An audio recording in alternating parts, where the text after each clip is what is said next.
اعوذ باللہ من الشیطان الرجیم بسم اللہ الرحمن الرحیم۔ شروع اللہ کے پاک نام سے جو بڑا مہربان اور نہایت رحم کرنے والا ہے۔ اس کا گھوڑا جس سمت کو بھاگتا وہی علاقہ مسلمان ریاست میں شامل ہوتا۔ خلیج فارس سے فلسطین تک نہ کوئی سلطنت اس کے سامنے رکی، نہ کوئی قبیلہ اس کی فتوحات روک سکا۔ تاریخ کا یہ عظیم جرنیل اور فاتح اپنا لشکر لے کر مدینہ لوٹ آیا اور پورے شہر میں ایک جشن برپا تھا۔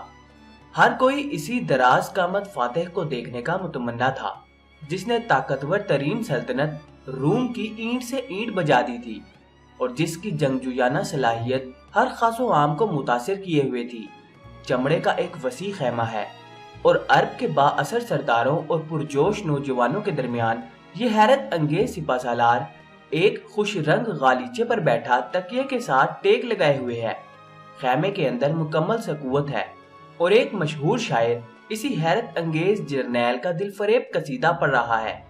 جس طرح روم کے لوگ جشن مناتے ہوئے سینکڑوں دیے کٹوروں میں رکھ کر بحر روم کے پانیوں میں چھوڑ دیتے ہیں اور وہ رات کی تاریکی میں لہروں پر جگمگ کرتی رہتی ہے، اسی طرح ہماری تلواریں روم کے میدانوں میں جگمگ کرتی اور فتوحات سمیٹتی رہیں۔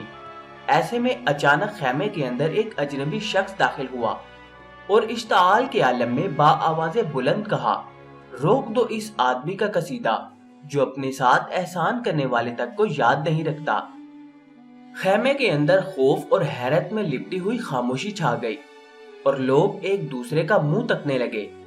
تاریخ ساز فاتح اپنی جگہ سے اٹھا اور اس شخص کے قریب جا کر اپنی بھاری بھرکم آواز کے ساتھ کہا، میں تو تمہیں جانتا تک نہیں۔ اس شخص نے کہا، ہاں آپ مجھے نہیں جانتے، لیکن میں روم کے محاذ پر لڑتے ہوئے آپ کے لشکر کا ایک سپاہی تھا اور میں نے محاذ جنگ میں آپ کے ساتھ ایک احسان کیا تھا، لیکن آپ نے پھر پوچھا تک نہیں۔ کیسا احسان؟ اس شخص نے خیمے میں بیٹھے مجمع پر ایک نگاہ دوڑائی اور ایک کہانی شروع کی۔ روم کے محاذ پر ایک دن گھمسان کی لڑائی ہو رہی تھی۔ میں اگلی صفوں کی طرف بڑھ رہا تھا کہ اچانک میری نظر پڑی کہ ہمارا ایک ساتھی گھوڑے کی خالی پیٹھ پر سوار درجن بھر رومی فوجیوں کے نرغے میں آ چکا ہے۔ اس کی تلوار بھی ٹوٹ چکی تھی اور وہ خالی ہاتھ تھا۔ میں نے حسرت کے ساتھ اس کی طرف دیکھا کہ اس کا سر لمحے بھر میں زمین پر گرنے کو ہے۔ اچانک میری نظر اس کے چہرے پر پڑی تو جوش اور خوف کے مارے میرے منہ سے چیخ نکلی، یہ تو ہمارا سپہ سالار ہے۔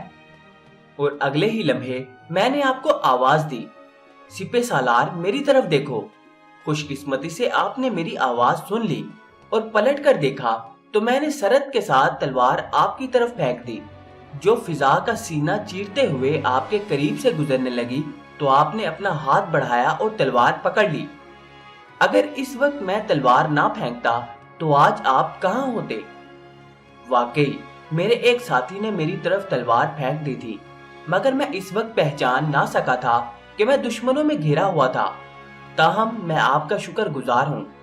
پھر ان کے ہونٹوں پر مسکراہٹ پھیلی اور اس شخص کو مخاطب کرتے ہوئے کہا، تلوار ہاتھ آئی تو کچھ دیکھا بھی؟ تو اس نے جواب دیا، حضور اور تو کچھ نہیں دیکھا، لیکن تلوار آپ کے ہاتھ آتے ہی چاروں طرف اڑتے ہوئے سر ضرور دیکھے۔ اس جرنیل کو ہم خالد بن ولید کے نام سے جانتے ہیں۔ قبیلے بنو مخزوم کے ایک انتہائی امیر سردار کا بیٹا خالد اپنے لاڈلے گھوڑے اشکر کا رخ انتہائی طاقتور سلطنتوں کی طرف بھی موڑ دیتا تو تخت گرائے اور تاج اچھالے جاتے۔ روم اور فارس کی سلطنتیں تو وہ کب کی اڑا چکا تھا۔ اس کے حربی داؤ پیچ سمجھنا دشمن کے لیے ہمیشہ ناممکن ہوتا، اسی لیے اکثر قلیل فوج کے ساتھ بھی حاوی ہوتا رہا۔ روم میں تو اپنے سے 60 گنا بڑی فوج کو پچھاڑ کر رکھ دیا تھا۔ بعد میں خلیفہ کے حکم پر شام کے محاذ پر روانہ کر دیا گیا تو فوج کے ساتھ ساتھ عسکری قبائل کو بھی خاک چاٹنا پڑی۔ اردن اور فلسطین کی طرف بڑھ رہا تھا تب خالد بن ولید ایک بہت بڑا نام بن چکا تھا۔ فتح کا ایک ٹریڈ مارک، 1 لاکھ سے زائد ڈسپلن اور نظم و ضبط میں ڈھلی ہوئی فوج کا تاریخ ساز کمانڈر ان چیف، جس کی تاریخ میں فتوحات کے علاوہ کوئی دوسرا لفظ تھا ہی نہیں۔ لیکن ایک عجیب واقعہ ہوا۔ شام کے بعد وہ فلسطین کی طرف بڑھ رہا تھا کہ محاذ جنگ پر ایک صحابی خلیفہ وقت کا خط لے کر مدینے سے پہنچ گئے اور خط حضرت ابی عبیدہ بن جراح کو دے دیا۔ حضرت ابی عبیدہ بن جراح نے مناسب موقع پر خط اپنے کمانڈر خالد بن ولید کو دکھایا۔ خط میں خلیفہ نے لکھا تھا کہ خالد بن ولید کو کمانڈر کی حیثیت سے سبکدوش کیا جاتا ہے اور ابی بن جراح کو نیا کمانڈر مقرر کیا جاتا ہے۔ خالد بن ولید جیسے آدمی کی آنکھوں میں بھی نمی سی اتر آئی، لیکن فوراً ابی عبیدہ کی طرف بڑھے اور ان کی پیشانی پر بوسہ دے کر کہا، میرے سپہ سالار، میں اپنے خلیفہ کے حکم کا پابند ہوں اور مجھے اپنی سبکدوشی منظور ہے۔ میں نے کہیں پڑھا تھا کہ اگر خالد بن ولید خلیفہ کا حکم ماننے سے اس موقع پر انکار کرتے تو شاید تاریخ کا پہلا مارشل لا نافذ ہو جاتا، کیونکہ تب اسے مضبوط فوج کی کمان اور اخلاقی برتری حاصل تھی۔ لیکن اس نے پھر بھی خلیفہ کے حکم کے آگے سر تسلیم خم کیا اور سبکدوش ہو گیا۔ نہ کوئی توسیع، نہ کوئی ایکسٹینشن، کیونکہ وہ ایک مکمل جرنیل تھا، تلوار کا بھی اور ڈسپلن کا بھی۔